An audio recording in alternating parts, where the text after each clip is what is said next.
इस वक्त भारत जश्न मना रहा है। भारत का सियासी तबका, भारत की मिलिट्री इस्टेब्लिशमेंट, भारत की आवाम, भारत का कारोबारी तबका अपनी जीत को सेलिब्रेट कर रहे हैं और वो जीत ये है। चलिए अब आपको अंतरिक्ष में हिंदुस्तान की ताकत दिखाते हैं। किसी भी सैटेलाइट को अंतरिक्ष में स्थापित करने के लिए इसरो दुनिया भर की स्पेस एजेंसियों की पहली पसंद बन गया है। लाशुबा ये भारतीय खलाई एजेंसी ISRO की बहुत बड़ी कामयाबी है। आज सारा दिन 140 करोड़ भारतीयों के साथ साथ पूरी दुनिया की नजरें इस खलाई मिशन पर मरकूज रही। आज इसरो का PSLV rocket European space agency के प्रोबा 3 मिशन को लॉन्च करेगा।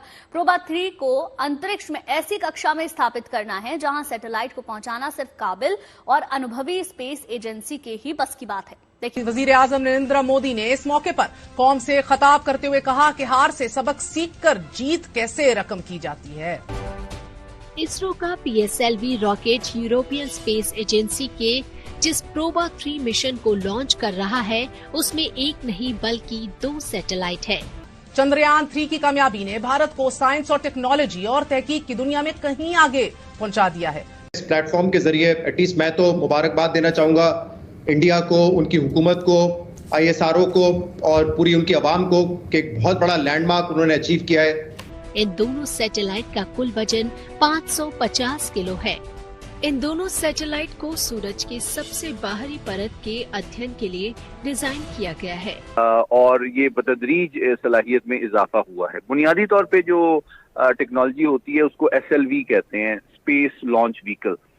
उसकी रेंज, उसका जो प्रोपेलेंट होता है, उसका प्रोपल्शन सिस्टम होता है, गाइडेंस सिस्टम है, इसको बनाने, डिजाइन करने और इम्प्रूव करने में दहाइयां लग जाती हैं। इन दोनों सैटेलाइट को एक वलयाकार कक्षा में स्थापित किया जाएगा। उन्होंने जो इन्वेस्टमेंट की है अपने लोगों पे, साइंस एंड टेक्नोलॉजी में, स्पेस सेंटर्स में, उसके नताइज आज वो देख रहे हैं। सीक्वेंस शुरू किया जा चुका है।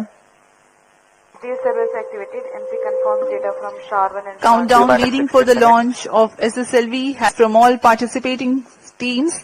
The start of automatic launch sequence has been authorized. It's a capsule of very essential checks before launch. एक सिंबॉलिक अचीवमेंट होती है किसी भी मुल्क के लिए। इससे पहले 3 ताकतवर मुल्क दुनिया में कर चुके हैं, अमेरिका, रूस और चाइना। अब शायद उन्होंने भी थोड़ा एक बैकफुट ले लिया है क्योंकि इस पे पैसा बहुत खर्च होता है टैक्स पेयर का। इसीलिए इस पे बाहर ममालिक में तनकीद भी होती है कि इतना पैसा आवाम पे लगाने के बजाय स्पेस रिसर्च में लगाते हैं। बट मेरे ख्याल से बहुत बड़ी अचीवमेंट है। और जैसे मैं कहता रहा हूँ, एक तरफ जहाँ पे बड़ी खुशी भी है उनके लिए कि उन्होंने ये लैंडमार्क अचीव किया है, अफसोस भी होता है, दुख भी होता है कि हम इस वक्त कहाँ खड़े हैं।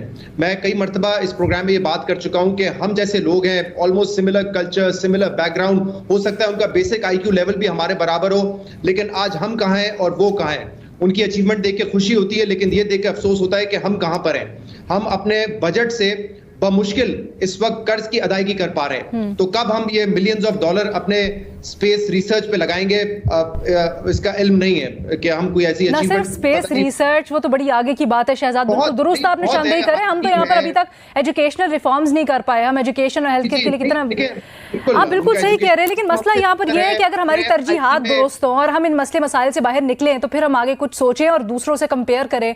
हम तो इस वक्त किसी पोजीशन में ही नहीं है हम हमसाया मुल्क से कंपैरिजन करें।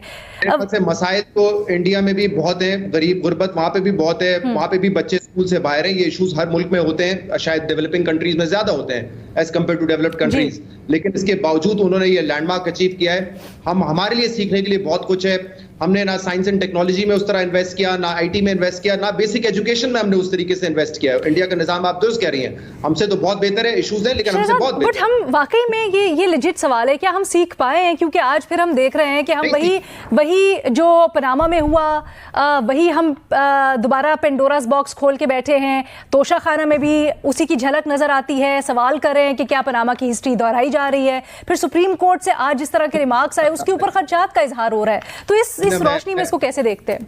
I would disagree with you. इस तरह के पॉलिटिकल मसाइल, सोशल फैब्रिक तबाह होना, वहां पे एक मजहब को बढ़ावा देना या एक मजहब को के खिलाफ एक्शन लेना और सियासत उनकी, वो भी बहुत गंदी है। ऐसी बात नहीं है, मेरे ख्याल से पैरेलल नहीं है। लेकिन हम कंपैरिजन ड्रॉ भी नहीं कर रहे, हम जरा अपने मसाइल की तरफ आके बात कर रहे हैं। आ जाते बुनियादी सवाल की तरफ, आगे बढ़ सकेंगे ना। हाँ, हमारे पास टाइम थोड़ा। पाकिस्तान में इस पर डिबेट की जा रही है, इसमें नासा की फंडिंग शामिल है या इसमें अमेरिकी मुआवनत शामिल है। ये तमाम तर बहस बहुत पीछे रह जाती है। अगर नरेंद्र मोदी फ्रंट पर आकर ये कह रहे हैं कि ये इंडिया का मिशन है और इंडिया चंद्रयान 3 लेकर चांद पर पहुंच गया है, तो फिर यकीनी तौर पर ये उनकी कामयाबी हो सकती है। इस पर हम बात तो कर सकते हैं, लेकिन जिस तरह से वो कह रहे हैं कि अब हमारा अगला पड़ाव सूरज होगा और हमने दूसरे सैयारों पर भी जाना है, हम प्रोग्राम में जरा इस पर बात कर लेते हैं, क्योंकि ये मामला इस तरह से नहीं है कि 2023 में फैसला किया गया इंडिया की जानिब से तो जनाब वो चांद पर पहुंच गए। गुज़श्ता कई दहाइयों से वो स्पेस एंड टेक्नोलॉजी पर इतना फोकस किए हुए हैं, और वो इंफॉर्मेशन टेक्नोलॉजी हो और वो अपर एटमॉस्फेयर साइंसेज हो, इतना वो फोकस किए हुए हैं जिसकी मिसाल नहीं मिलती। और अगर उन्होंने अमेरिका को कन्विंस भी किया है कि वो इस मिशन को फंड करें, तो यकीनी तौर पर कोई ना कोई इसके पीछे कोलैबोरेशन तो होगी जिसने वायबल बनाया इस सारे प्रोजेक्ट को। सैयद मोहम्मद अली साहब प्रोग्राम मौजूद है, माहिर आलमी उमूर। सर शुक्रिया आपके वक्त का। सर ये है, इसको आप जीत समझते हैं भारत की? बहुत शुक्रिया जी। देखिए, ये जो स्पेस की कैपेबिलिटी होती है, ये ओवरनाइट या एक गवर्नमेंट के टाइम पे डेवलप नहीं होती। मैं चूंकि इस शोबे से थोड़ा सा इसको देखता रहा हूँ करीब से, तो मैं आपको बताता चलूं कि देखें, जो भारत का भी स्पेस प्रोग्राम है वो तकरीबन 60 साल पुराना है, और बतदरीज उसमें जो तरक्की हुई और फरोग हासिल हुआ है उसमें, वो पहले रशिया, फिर उसके बाद इसराइल और अमेरिका, इन तीनों की उसमें मावनत शामिल रही है। तो ये ऑब्वियसली मोदी साहब उसको अभी देखें, चूंकि इलेक्शन भी आने वाले हैं भारत में, और अभी वो चूंकि ब्रिक्स। तो मुझे उम्मीद है कि ये वीडियो आपको पसंद आया होगा। वीडियो पसंद है तो प्लीज़ हमारे YouTube चैनल को जरूर सब्सक्राइब कीजिए।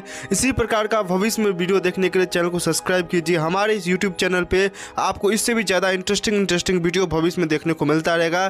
तो प्लीज़ हमारे YouTube चैनल सोच टाइम्स को सब्सक्राइब कीजिए, वीडियो को लाइक कीजिए, इस वीडियो को अपने दोस्तों के साथ जरूर शेयर कीजिए। नमस्कार, फिर मिलेंगे अगले